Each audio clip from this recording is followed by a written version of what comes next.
Hi friends, చాలామంది Gulf కంట్రీలోకి వెళ్ళి ఏం చేస్తారు మీరు అని అంటారు కదా. ఇదిగో చూడండి, ఆ మేడం ఎలా టేసింది దగ్గర బట్టలో. తర్వాత నేను రాగానే వాషింగ్ మిషన్ స్టార్ట్ చేశాను చూసారా. తర్వాత దడుచుకోపోకండి, ఇన్ని కుండలు ఉన్నాయి చూసారా. వరుసెట్టి ఎన్ని క్లీన్ చేయాలి, అక్కడి నుంచి ఇక్కడ దాకా వరుసెట్టి క్లీనింగ్ చేయాలి, ఎన్ని శుభ్రంగా కడగాలి, వాషింగ్ మిషన్ బట్టలు వేయాలి. ఇంతే కాదండో చాలా చేశాను ఇంకా ఫ్రెండ్స్. చూసారు కదా, క్లీన్ చేస్తాను ఇంకా. ఇదంతాను ఇలా ఉంటుంది క్లీనింగ్ అంటే. ఓకేనా, ఇదిగోండి ముందు ఎలా ఉందో ఒకసారి చూడండి, ఇప్పుడు ఎలా ఉంది చూడండి.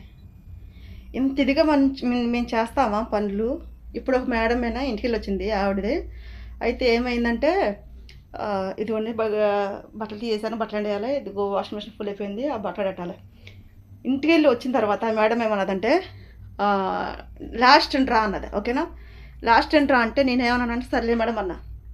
అది లేదైతే 11ంటికి రమ్మంది, 11ంటికి వెళ్ళా. నా టైం వచ్చేసారు కదా.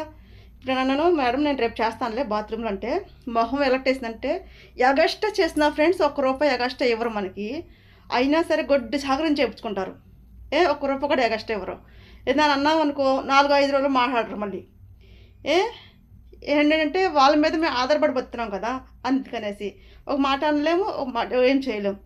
చూసారు కదా ఎన్ని కుండలు ఉన్నాయో. నాకు 45 నిమిషాలు పట్టింది ఎన్ని కడిగి శుభ్రంగా చేయడానికి.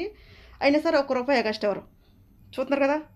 ఇదే అండి మా బతుకులు. గల్ఫ్ కంట్రీలో వచ్చిన వాళ్ళు చాలా హ్యాపీగా సంతోషంగా ఏసీలో ఉంటారంటారు కదా. లేదండి, ఏడుపు బతుకులే. మన ఇండియాలో ఉంటేనే చాలా హ్యాపీ, ఎక్కువ ఉంటే చాలా కష్టం.